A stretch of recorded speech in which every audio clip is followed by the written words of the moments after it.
नमस्कार। मैं योगी राज मनविंदर सिंह आप सबके सामने वास्तु की कुछ इम्पोर्टेंट टिप्स लेकर आया हूं, जो हम घर बनाने में इसका उपयोग करते हैं। मूल सिद्धांत जो है वो प्रकृति के 5 तत्वों का बैलेंस मेंटेन करना, यानी कि अर्थ, वाटर, फायर, एयर, स्पेस।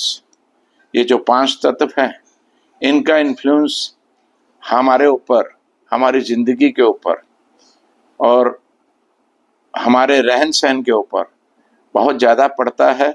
ये हमारे सुकून को, खुशियों को, सेहत को और पॉजिटिव एनर्जी को अफेक्ट करता है।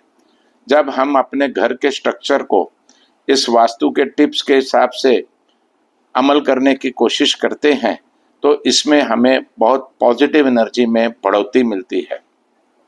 और वास्तुशास्त्र पॉजिटिव एनर्जी बढ़ाने के लिए और हेल्थ, वेल्थ, हैप्पीनेस और हर तरह की खुशियां देने के लिए उपयोगी है।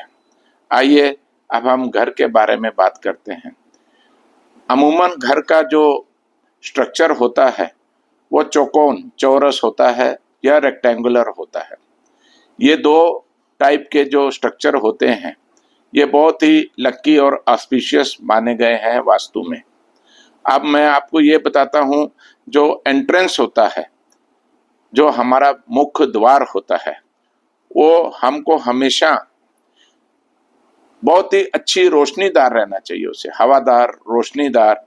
और उसके सामने या उसके नज़दीक कोई कचरा, क्लटर या जिसको हम बोलते हैं कि एकदम सामान का झुंड पड़ा रहना, जूतों का झुंड पड़ा रहना, ऐसा नहीं होना चाहिए, क्योंकि ये सब नेगेटिव एनर्जी पैदा करते हैं और नेगेटिव एनर्जी को घर के अंदर खींच कर ले आते हैं।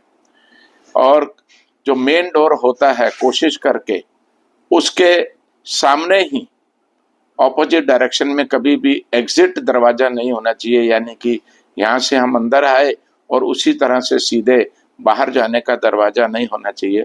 उसमें घर की पॉजिटिव एनर्जी उस दरवाजे से बाहर फ्लो होने की, बाहर निकलने के पूरे चांसेस होते हैं और इसके लिए घर में नेगेटिविटी पैदा हो जाती है। और आप एक बात को जरूर समझ लीजिए कि घर में सबसे इम्पोर्टेंट जगह जो होती है वो बैठक होती है, जहाँ पर बाहर के लोग आते हैं या हमारे जो विजिटर्स होते हैं वो आके बैठते हैं। ज़्यादातर ये जो बैठक है ये नॉर्थ वेस्ट जोन में बनाई जाती है। मैं इंग्लिश वर्ड इसलिए यूज़ कर रहा हूँ डायरेक्शंस के लिए कि सबको समझ में आ जाए। नॉर्थ वेस्ट डायरेक्शन में रखा जाता है अमूमन तौर पे, और इसमें जो फर्नीचर होता है इस ढंग से रखा जाता है कि उसमें हवा अच्छी तरह पास हो सके और एकदम से वो मेन दरवाजे को ब्लॉक नहीं करे, यानी कि मेन दरवाजे को सट कर नहीं होना चाहिए। जैसे कोई बड़ा कबाट हो एकदम मेन दरवाजे के सामने हम रख देंगे तो दरवाजे से आने वाली पॉजिटिव एनर्जी को रोक देता है। इसलिए दरवाजे से कम 3, साढ़े 3, 4 फुट की दूरी से ही कुछ हमको फर्नीचर रखना चाहिए।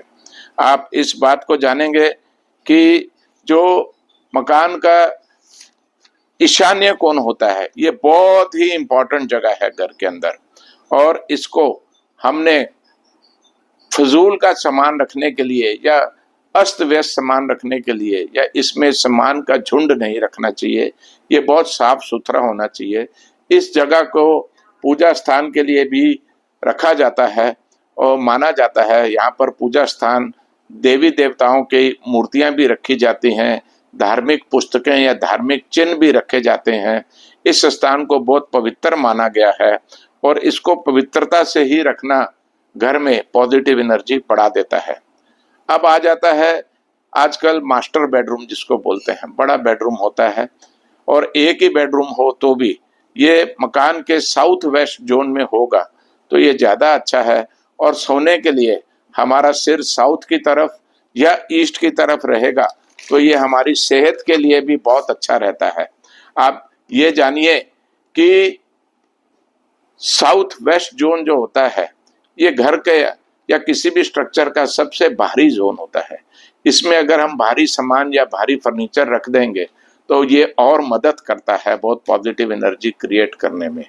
अब आ जाए हम पूजा स्थान पे, तो पूजा स्थान में ऐसा किया जाता है कि मूर्तियां इस ढंग से रखी जाती हैं कि वो ईस्ट की तरफ उनका फेसिंग हो, और जो प्रेयर करने वाला बंदा होता है जिसने प्रेयर्स करनी है वो नॉर्थ या ईस्ट फेसिंग खड़ा रह के प्रेयर्स करता है।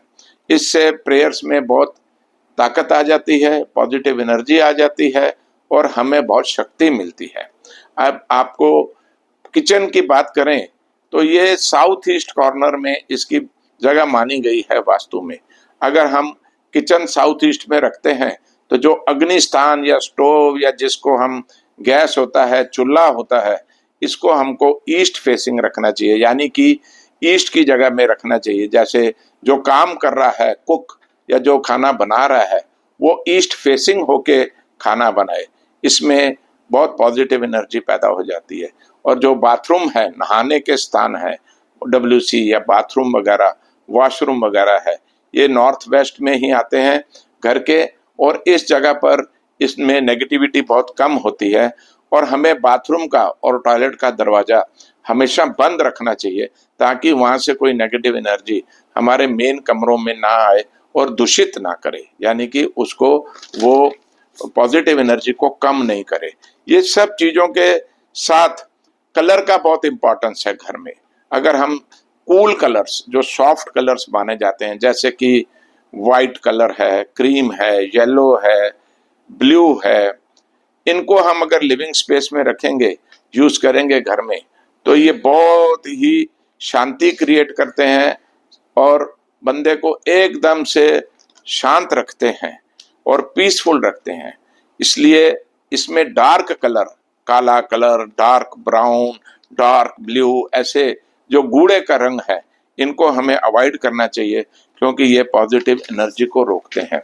और एक बात आती है कि घर के अंदर कभी हम प्लांट्स रखते हैं तो प्लांट्स तो रख सकते हैं, नुकीले प्लांट्स या कांटे वाले प्लांट्स घर के अंदर नहीं रखे जाते। ये घर में झगड़ा, मतभेद पैदा कर सकते हैं, पॉजिटिव एनर्जी को रोकते हैं। कैक्टस जैसे प्लांट या गुलाब के फूल के प्लांट जिसके अंदर कांटे लगे होते हैं, ये हमें घर के अंदर नहीं रखने चाहिए। अगर हम पूजा स्थान में या ईशान्य कोण में, यानी कि नॉर्थ ईस्ट में, तुलसी का प्लांट रखें तो ये बहुत अच्छा माना गया है। इसको वहां पर रखना बहुत ही शुभ माना जाता है। इससे अपने घर में बहुत अच्छी एनर्जी पैदा हो जाती है। तो फ्लावर्स और प्लांट्स जो कभी कभी नेचुरल नहीं भी मिलते हैं तो प्लास्टिक के भी रखे जाते हैं, उससे भी पॉजिटिव एनर्जी क्रिएट होती है। यहाँ पर वास्तु के हिसाब से हम एनर्जीज की इम्बैलेंस को और एनर्जीज में पॉजिटिविटी बढ़ाने के तरीके को देखकर हम वास्तु के प्रिंसिपल्स के हिसाब से, इनके असूलों नियमों को पालन करके चलते हैं। अगर हम इनका सही पालन करें तो हमें मकान में बहुत शुभता, शांति, यहाँ पर पैसा, धन, दौलत, खुशी और रोग निवारण, यानी कि रोगों का भी नाश होता है और इसमें सेहत ठीक रहती है, बंदे के मन और आपसी रिलेशंस, सद्भावना बहुत रहती है, प्रगति बहुत होती है, बच्चे पढ़ाई में होशियार होते हैं। ये सब चीजों को ध्यान में रखते हुए अगर हम, ये मोटी मोटी बातें हैं, वास्तु के तो बहुत सारे नियम और असूल हैं इनको, लेकिन ये मोटी मोटी चीजों को भी अगर हम पालन कर लें तो इसमें हमें बहुत लाभ मिलता है। आज इतने टिप्स के साथ ही मैं आपके साथ ये जो अपनी टिप्स की बात वास्तु की है, इसको यहाँ समाप्त करता हूँ। नमस्कार।